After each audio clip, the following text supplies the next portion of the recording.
The morning started like any other at NASA's Communications Center. Sarah Martins sipped her coffee while monitoring the routine satellite feeds, her eyes scanning the familiar streams of data flowing across multiple screens. At exactly 7:42 a.m. Eastern Time, every signal flatlined simultaneously. "That's impossible," she muttered, fingers flying across her keyboard. The backup systems showed the same results.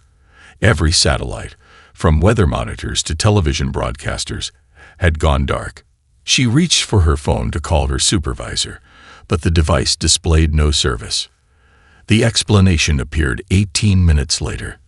The moon's familiar silhouette shimmered as massive shapes emerged from behind it, their crystalline surfaces catching sunlight and scattering rainbow refractions across Earth's atmosphere.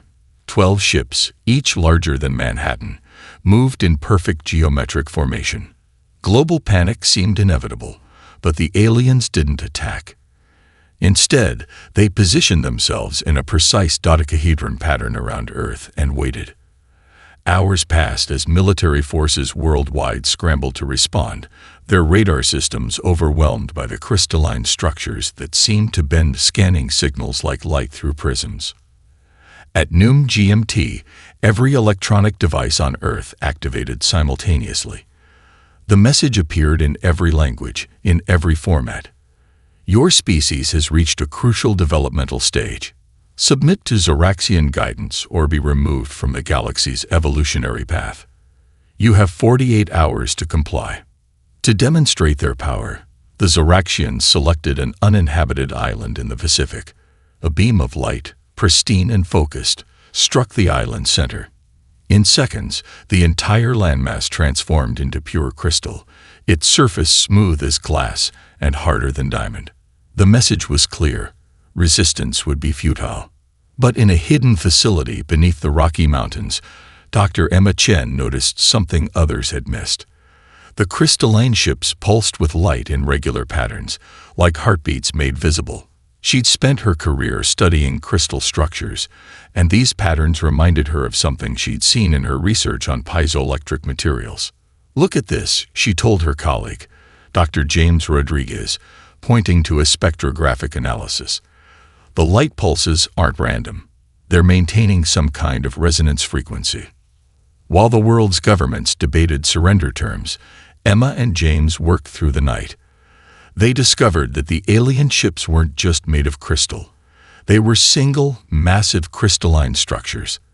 Their strength came from perfect molecular alignment, maintained by precise energy frequencies. "Every crystal has a resonance point," Emma explained to the hastily assembled team of scientists. "Hit the right frequency, and even the strongest structure can shatter." She held up a simple tuning fork. "We don't need massive weapons or nuclear strikes. We need to find their resonance frequency and exploit it." As the 48-hour deadline approached, humanity appeared to prepare for submission. But underground, in bases and bunkers across the globe, a plan was taking shape. The Zoraxians had made a crucial mistake. They'd given humanity time to think, and humans were about to prove that intelligence couldn't be measured by technological advancement alone. Dr. Chen's team worked frantically to build their first resonance detector. They had no way of knowing they'd just discovered the key to humanity's greatest victory, or that the Zoraxians' greatest strength would soon become their fatal weakness. 3 weeks after the Zoraxian arrival, Marcus Thompson stood in an abandoned subway tunnel beneath New York City, watching as drilling machines carved new pathways through ancient bedrock. The former acoustics engineer had never expected to find himself 200 feet underground, but desperate times called for innovative solutions. The old subway maintenance tunnels connect to the basement levels of most research facilities, he explained to Dr. Emma Chen, who had arrived from the Rocky Mountain facility. Their breath fogged in the cool underground air as they walked the newly expanded tunnel. "We've linked up with old coal mines in Pennsylvania, and teams in other cities are doing the same." Emma nodded, her mind already racing with possibilities. The crystalline structure of their ships suggests they rely heavily on surface scanning. They're looking for electronic signatures, heat patterns, radiation, but they might not think to look this deep. The tunnel opened into a vast chamber that had once been a forgotten subway platform. Now it hummed with activity. Scientists from dozens of countries worked at hastily assembled stations, their equipment salvaged from surface laboratories. The chamber's natural acoustic properties helped mask their activities from the alien sensors. "Watch this," Marcus said, leading Emma to his workstation. He activated a modified speaker system, and a pure tone filled the air. On a nearby table, a small crystal, salvaged from the transformed Pacific Island, vibrated in response.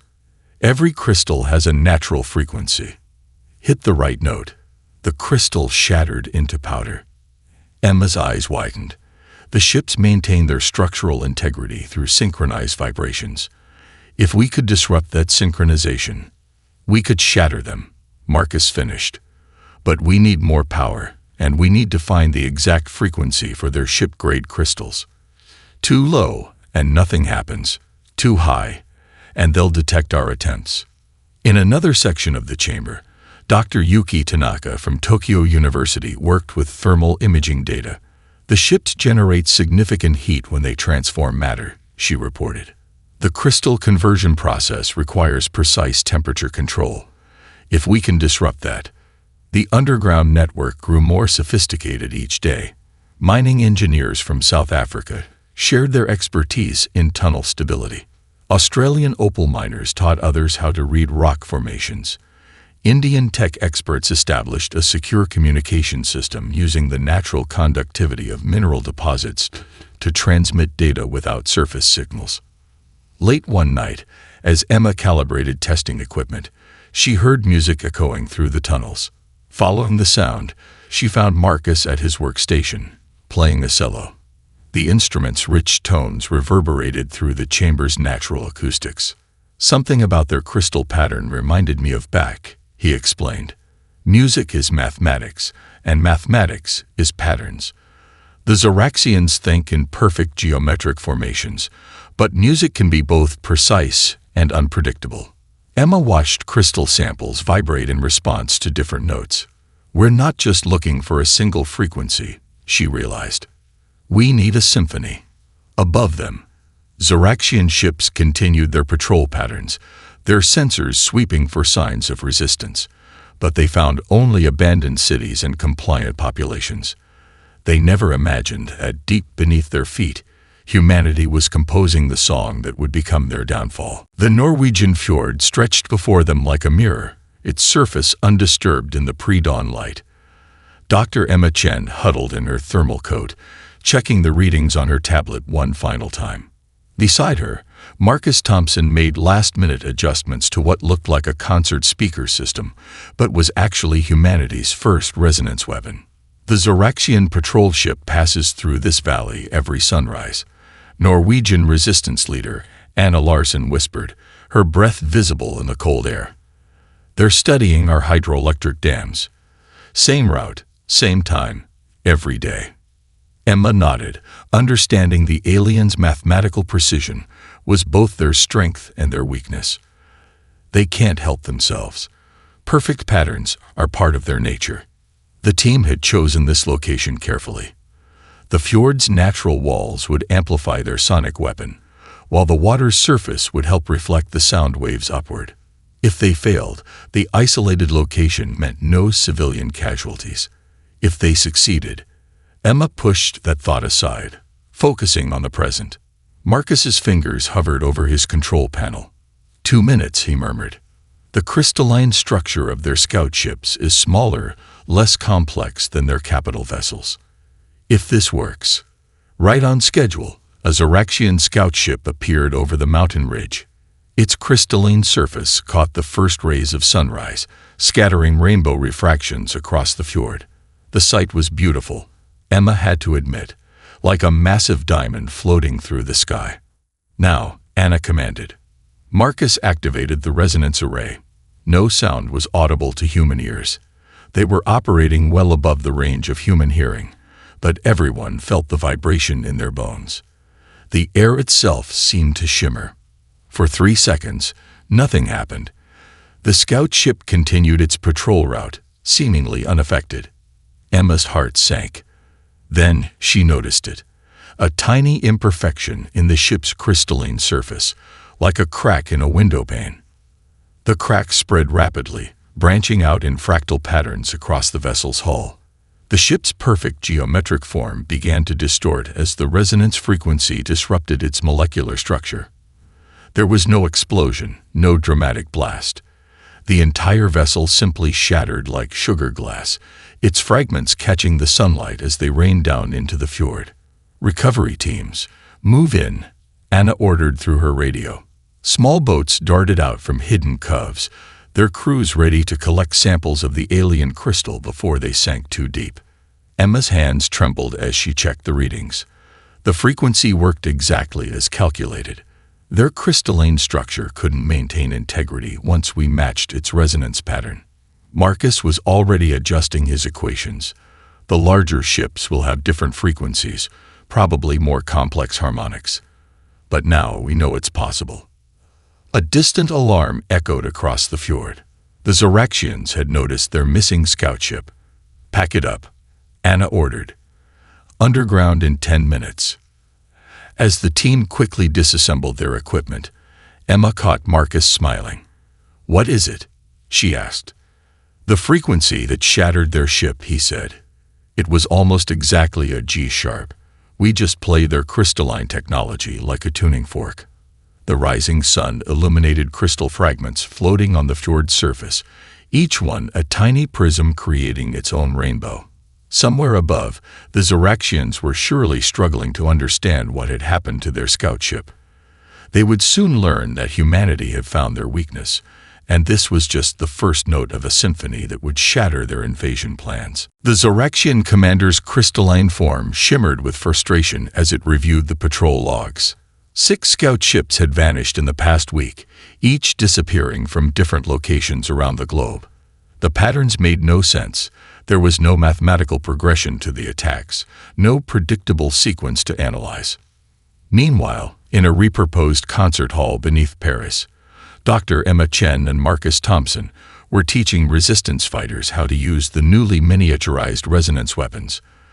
The devices, disguised as ordinary musical instruments, could shatter Zoraxian crystal armor at close range. Their entire tactical philosophy is based on geometric perfection, Emma explained, holding up a modified violin. They expect us to either attack in force or hide in fear. They cannot comprehend our ability to improvise. A young resistance fighter raised her hand. "But won't they detect these weapons before we get close enough?" Marcus smiled, drawing his bow across the violin's strings. A beautiful note filled the air. "That's the brilliance of it. To their sensors, these appear to be ordinary acoustic vibrations. Earth has millions of musical instruments. We're hiding our weapons in plain sight." Above ground, the Zoraxians had established rigid patrol routes, their ships moving in precise patterns designed to maximize coverage while maintaining perfect geometric formations.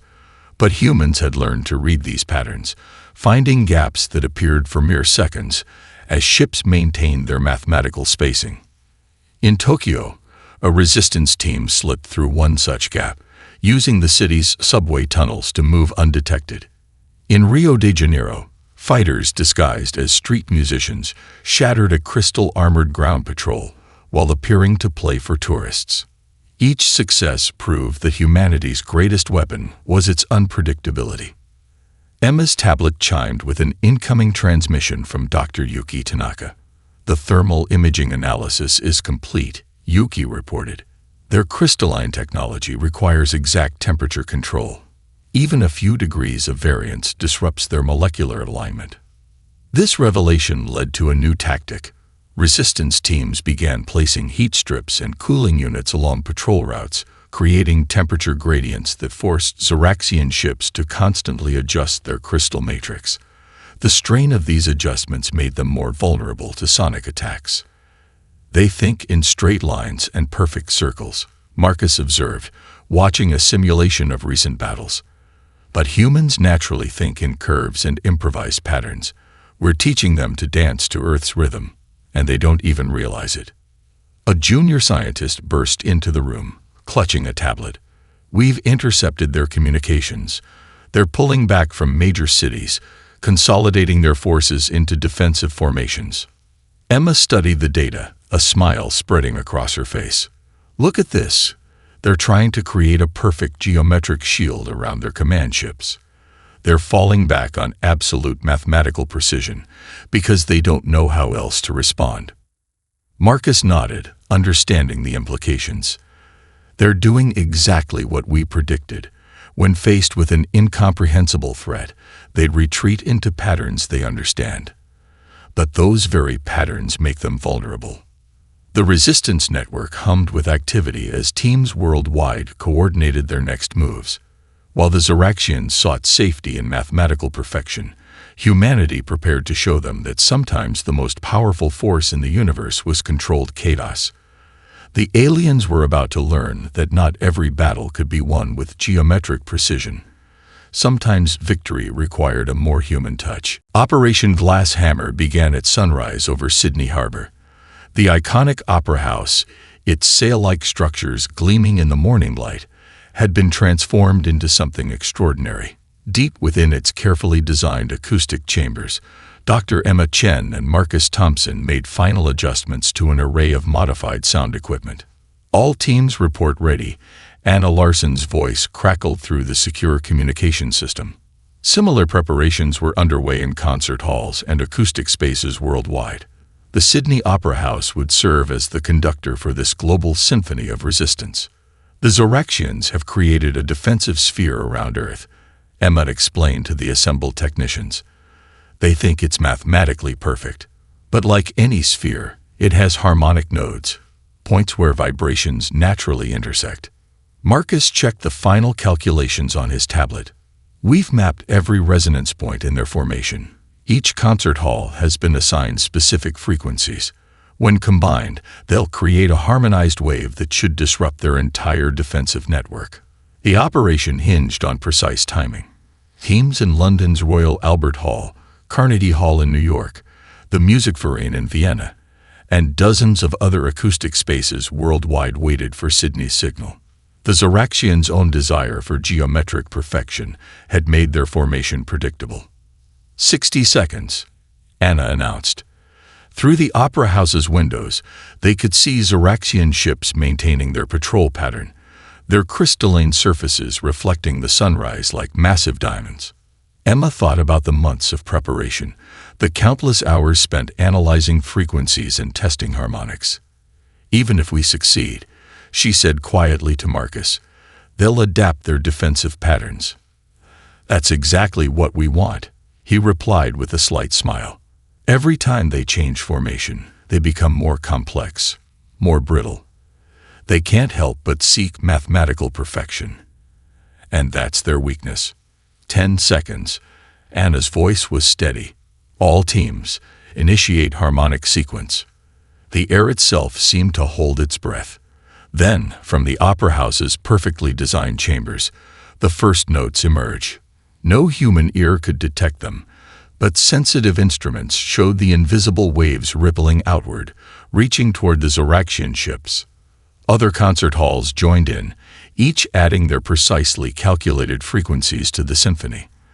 The waves spread globally, intersecting at carefully plotted points, creating patterns of constructive interference that grew stronger with each passing second.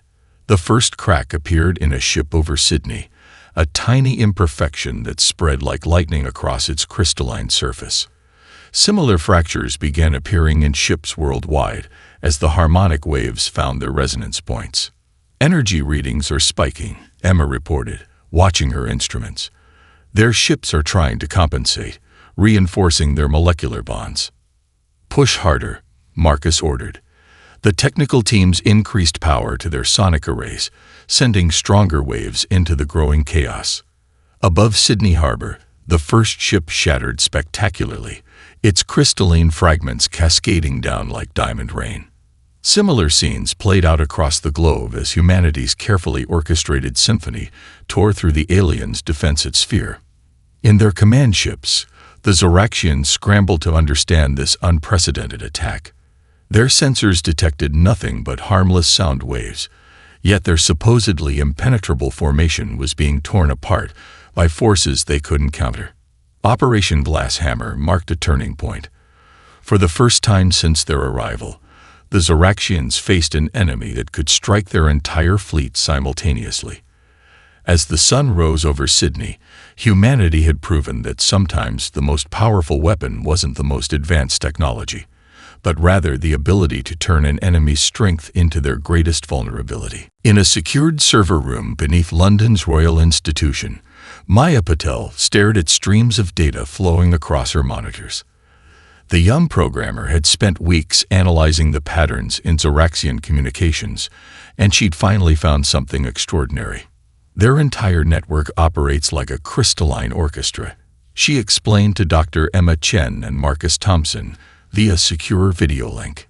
Each ship generates specific frequencies that combine into a larger harmonic pattern. It's how they maintain perfect coordination across their fleet. Emma leaned closer to her screen, studying Maya's findings. So their communication isn't just data transmission. It's a continuous resonance pattern maintaining their command structure. Exactly. Maya's fingers flew across her keyboard, bringing up new visualizations. And like any crystal network, it's vulnerable to interference. We don't need to break their communications. We just need to introduce subtle discords into their harmony. Marcus understood immediately. Instead of shattering their ships, we could disrupt their ability to coordinate, make them doubt their own sensor readings. The plan took shape quickly. Teams worldwide began repositioning their sonic equipment, no longer aiming for destructive resonance, but for subtle interference patterns. Maya's algorithm predicted how the Zoraxian network would attempt to compensate, allowing human forces to stay one step ahead. The first test targeted a small patrol group over the Indian Ocean. Modified transmitters introduced a slight frequency shift into their communication pattern, barely enough to be noticeable, but just enough to create uncertainty in their positioning calculations. "Watch this," Maya said, tracking the patrol's movements. The ships began to drift slowly out of formation, each one receiving slightly different positioning data. The Zoraxians, programmed to maintain perfect geometric patterns, couldn't reconcile the conflicting information. Emma monitored the energy readings from her station. Their crystal matrices are stable, but their formation is breaking down. They're getting different commands from their network. The strategy spread globally. Resistance teams introduced minor discrepancies into the alien communication patterns, creating a cascade of confusion throughout their fleet.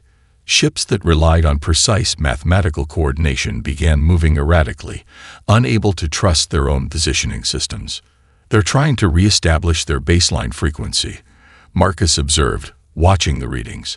But every time they adjust, Maya's algorithm predicts their correction and introduces new interference patterns. In orbit, the once perfect Zoraxian formation began to resemble a broken crystal lattice. Ships moved in conflicting patterns, their crews unable to determine which commands were genuine and which were human-introduced discords. "They can't adapt fast enough," Maya explained, her voice triumphant. "Their rigid programming requires absolute precision. By introducing uncertainty into their network, we're forcing them to question every calculation." Through secured channels, reports arrived from resistance cells worldwide. Zoraxian ground forces were losing coordination with their ships. Supply lines were breaking down. The invaders' greatest strength, their crystalline unity, had become a vulnerability that humans could exploit with surgical precision.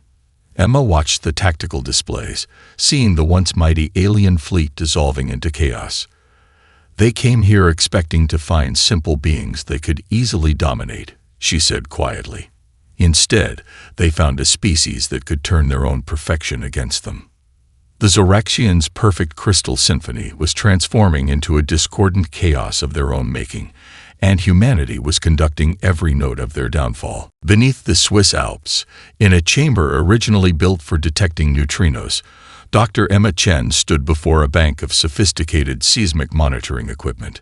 The enormous underground facility had been transformed into the control center for humanity's boldest plan yet.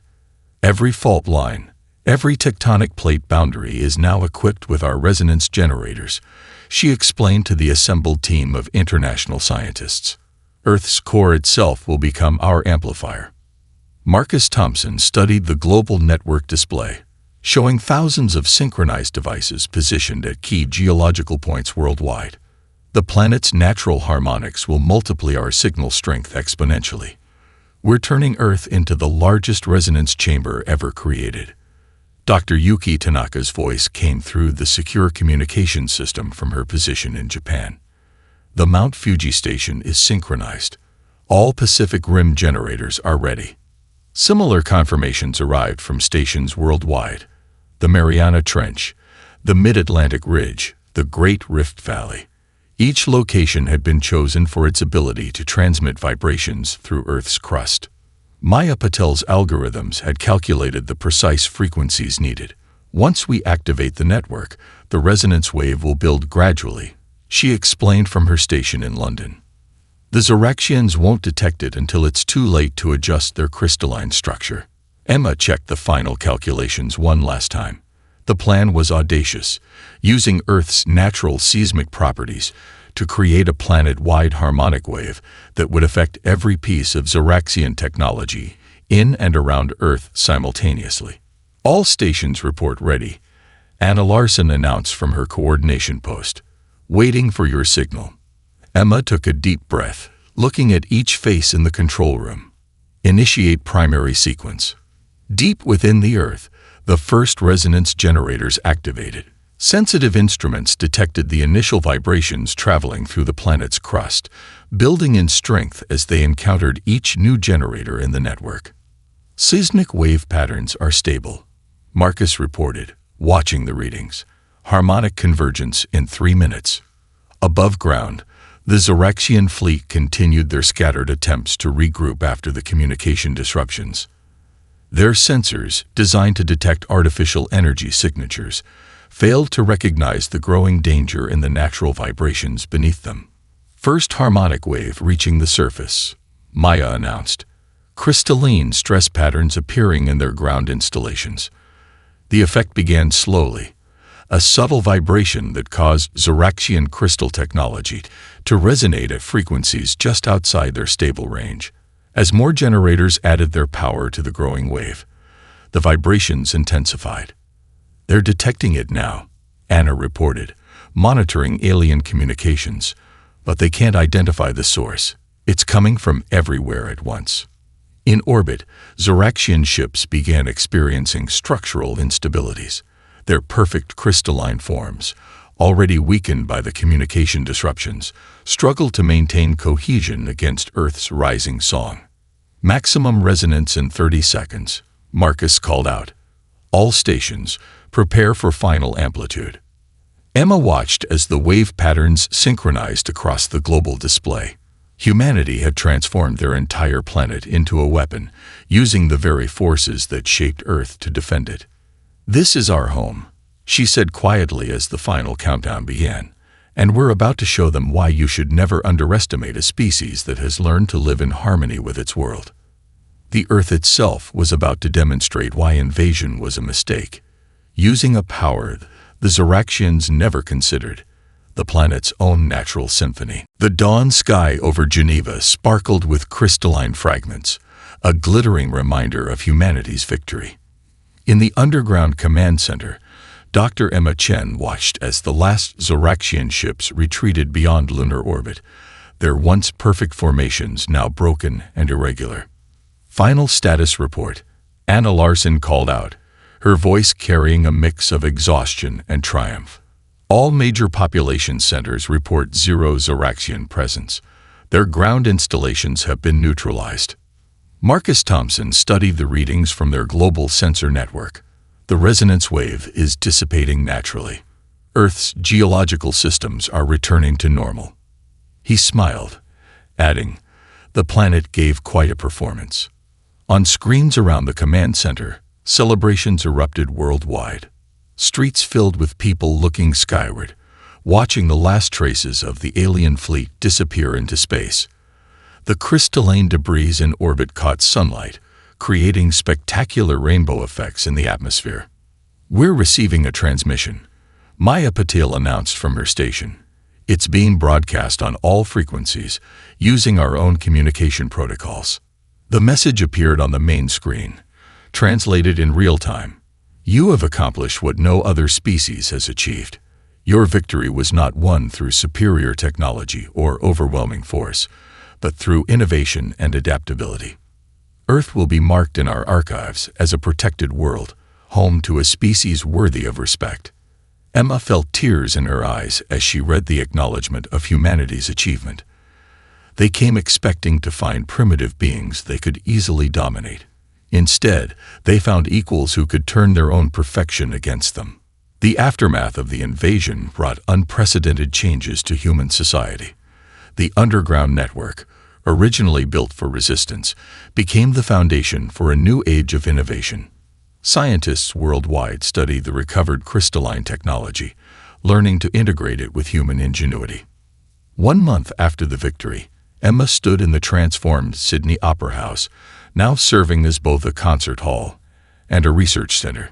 The Zoraxians taught us something valuable, she explained to an international conference. Perfect order isn't always the answer. Sometimes strength lies in harmony that allows for variation. The first human-made crystalline computers were already in development, designed to work with natural frequencies rather than against them. Space agencies worldwide collaborated on vessels that combined Zoraxian crystal technology with human creativity, preparing for humanity's first steps into deep space. We're not just surviving anymore, Marcus observed, joining Emma at the Opera House's window. We're evolving, growing stronger because of what we learned during the invasion. Maya's voice came through their communication devices, still using the secure network she had helped create. The first test of our hybrid navigation system was successful. We can replicate their faster-than-light travel, but with our own improvements. Outside, the sunset painted the sky in brilliant colors, enhanced by the crystalline particles that would orbit Earth for years to come. These fragments, once parts of an invasion fleet, now served as a constant reminder of humanity's greatest triumph. They came to change our world, Emma said, watching the ethereal display. And they did, just not in the way they intended. Now it's our turn to reach for the stars, carrying with us a symphony of human innovation and alien technology, working together in perfect harmony. The Earth had faced its greatest challenge and emerged not just victorious, but transformed. Humanity's song would now echo across the cosmos, a unique melody of resilience, creativity, and unwavering determination.